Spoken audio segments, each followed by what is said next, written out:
بسم اللہ الرحمن الرحیم۔ آج کا جو ٹاپک ہے وہ اہم نوعیت کا ہے، یعنی قربانی کے متفرق مسائل کے متعلق ہے کہ یعنی جب قربانی کا جانور کا گوشت تیار ہو جائے تو بہتر ہے کہ اس کے تین حصے کر لیے جائیں۔ ایک حصہ فقراء و مساکین کے لیے مختص کر دیا جائے، ایک حصہ جو ہے وہ رشتہ داروں کے لیے مختص کر دیا جائے، اور ایک حصہ اپنی ذات کے لیے مخصوص کر دیا جائے۔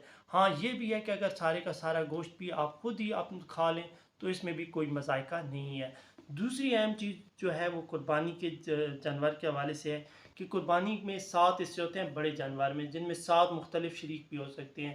تو تقسیم کرتے وقت اس میں بھی مکمل یہ یاد رکھنی چاہیے کہ تمام جو حصے ہیں ان برابر بنیادوں پہ ہوں، یعنی اگر ساروں کو 12 کلو گوشت آ رہا ہے تو ساروں کو آنا چاہیے، اگر 4 ٹانگیں ہیں تو ان کو اس ترتیب سے تقسیم کیا جائے کہ ساروں کو برابر وہ ٹانگوں کا حصہ جائے۔ یہ نہ ہو کہ بعد ازاں کسی کے دل میں بھی دوسرے بندے کے متعلق کوئی بھی بات ایسی آ گئی تو ساروں کی قربانی نہیں ہوگی۔ اور قربانی جو ویسے تو بھیڑ دمبا مینڈا جو ہے اس کا ایک حصہ ہوتا ہے، مگر بڑے جانوروں میں 7 حصے مخصوص کی جا سکتے ہیں، اس میں عقیقہ اور ولیمہ والے بھی شامل ہو سکتے ہیں۔ قربانی کے گوشت جو ہے اس کی تقسیم کار بھی جو ہے وہ اس کے حوالے سے بھی بہت اہم چیزیں ہیں، جو کہ قربانی کا گوشت جو ہے وہ 3 دن سے زیادہ بھی کھایا جا سکتا ہے۔ ہاں اس میں ایک تھوڑی سی احتیاط یہ ہے کہ آپ نہ قربانی کا گوشت خود کثرت سے کھائیں، مگر ساتھ میں اپنے پڑوس غربا فقراء مساکین جو ہیں، کیونکہ نبی کریم صلی اللہ علیہ وآلہ وسلم نے پڑوسیوں کے بہت زیادہ حقوق بتائے ہیں۔ اگر آپ کے گھر میں اچھا سالن پک رہا ہے تو اس میں شوربے کی مقدار زیادہ کر دیں تاکہ ان تک بھی ایک آدھ پلیٹ پہنچے، تاکہ ان کے بچے بھی سیر ہو کے کھائیں۔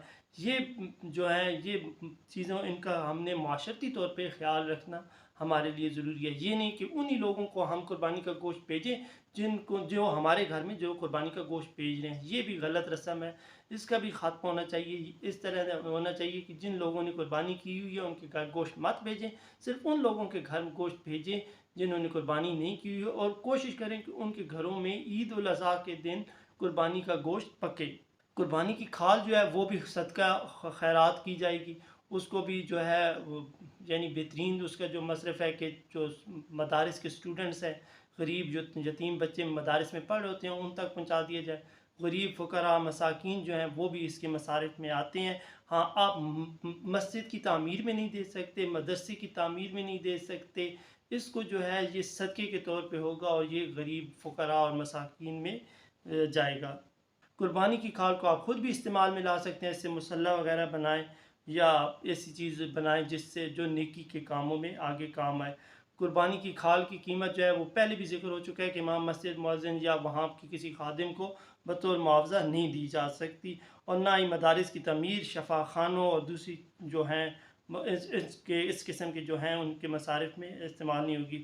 اگر قربانی کی کھال چوری ہو گئی ہو یا چھن گئی ہو تو جو اس کی یعنی رقم کا ایک اندازہ متعین کر لیں اور وہ رقم جو ہے صدقہ کر دینی ضروری ہے۔ اور اگر استطاعت نہ ہو تو پھر یہ ہے کہ وہ قربانی پر اس کا کوئی فرق نہیں پڑے گا، یعنی اگر کوئی آپ سے کھال چوری کر لیتے ہے تو اس میں نہیں ہے۔ اس سے پہلے ہم جو ٹاپک تھا وہ یہ تھا کہ عید الاضحیٰ کی قربانی جو ہے اس میں تمام شرکاء جو ہیں ان کی نیت کا درست ہونا بھی ضروری ہے۔ ایسے نہ ہو کہ ان کی نیت میں کوئی خلل یا فطور ہو تو اس کا اثر جو ہے وہ باقی قربانی کے شرکاء پر بھی پڑے گا۔ قربانی کے واجب ہونے کی شرائط میں جو ہیں وہ اس میں تو پہلی شرط یہ ہے کہ مسلمان ہو، آزاد ہو، ایام قربانی میں وہ اس جگہ پہ مقیم ہو۔ ایسے نہیں ہے کہ وہ کہیں اور ذبح ہو رہا ہو۔ تو نبی کریم صلی اللہ علیہ وآلہ وسلم نے سیدہ فاطمہ الزہرا سے کہا کہ فرمایا کہ جب قربانی کا جانور ذبح ہو رہا ہو تو میری بیٹی آپ اپنی قربانی کے جانور کے پاس موجود ہوں، کیونکہ جیسے ہی اس کا خون کا پہلا قطرہ گرے گا تو اس کے گرنے سے پہلے انسان کی جو ہے وہ مغفرت ہو جاتی ہے۔ اس لیے قربانی کے وقت کوشش کریں کہ آپ اپنے جانور پہ موجود ہوں، تکبیرات پڑھیں، بسم اللہ یا اللہ اکبر کی صدا خود بھی بلند کریں اور باقی لوگوں کو بھی تاکید کریں۔ اس میں بھی یہ ہے کہ جتنے لوگوں نے جانور کو پکڑا ہوا ہے ان سب کا تکبیر کہنا بہت ضروری ہے۔ بسم اللہ یا اللہ اکبر کے الفاظ جو ہیں وہ انہیں بلند آواز میں پکارنے ضروری ہیں۔ اور اسی لیے اس قربانی کا جو سب سے اہم چیز یہ ہے کہ قربانی کے اوپر جب گوشت کی تقسیم کے اوپر کسی قسم کا لڑائی جھگڑا نہیں ہونا چاہیے، تمام لوگ ایک دوسرے کو معاف کر کے خوشی سے وہاں سے نکلے. جیسے کہ ام المومنین حضرت عائشہ صدیقہ رضی اللہ تعالیٰ عنہ فرماتی ہیں کہ نبی کریم صلی اللہ علیہ وآلہ وسلم فرمایا کہ قربانی کے دن کوئی عمل بھی اللہ تعالیٰ کے ہاں اس سے زیادہ محبوب نہیں ہے کہ جانور کا خون بہایا جائے. اور یہ قربانی کا جانور قیامت کے میدان میں اپنے سینگوں اور بالوں اور کھروں کے ساتھ آئے گا، اور قربانی میں بہایا جانے والا خون زمین پر گرنے سے پہلے اللہ تعالیٰ کے دربار میں قبولیت حاصل کر لیتا ہے. لہٰذا خوشی سے قربانی کیا کریں. یہ ابن ماجہ اور ترمذی شریف میں روایت ہے.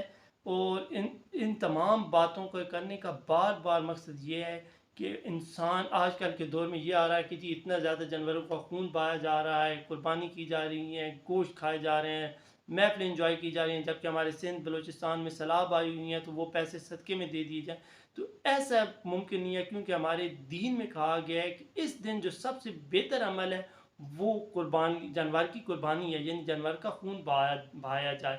اور یہ حضرت ابراہیم اور حضرت اسماعیل علیہ السلام اور نبی رحمت صلی اللہ علیہ وآلہ وسلم کی سنت ہے، اور اس سنت پہ ہم سب کو عمل کرنا چاہیے. اور جن لوگوں کے پاس استطاعت ہے ان کو اوپر یہ واجب ہے، مگر واجب کے اوپر تو ہمارا بہت زیادہ زور ہوتا ہے، مگر ہم فرض نماز کو بھول جاتے ہیں.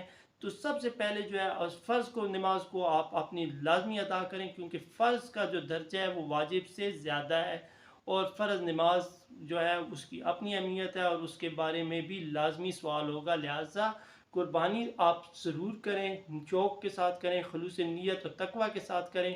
اور کیونکہ نیت اور تقوی جو ہے ابھی آپ کے جو ہے گوشت جو ہے خون جو ہوتا ہے جانور کا خون وہ زمین پہ نہیں گرتا، اور تقوی اور اخلاص جو ہے وہ آپ کا اللہ کے دربار میں پہنچ چکا ہوتا ہے. تو تقوی اور اخلاص کے ساتھ اپنی قربانی کریں، اس میں کسی قسم کی دکھاوا وغیرہ شامل نہ کریں، اور اللہ تعالیٰ کو راضی کریں، اور تکبیرات بلند آواز میں اللہ کی کبریائی بیان کرتے رہیں. وآخر دعوانا ان الحمد للہ رب العالمین.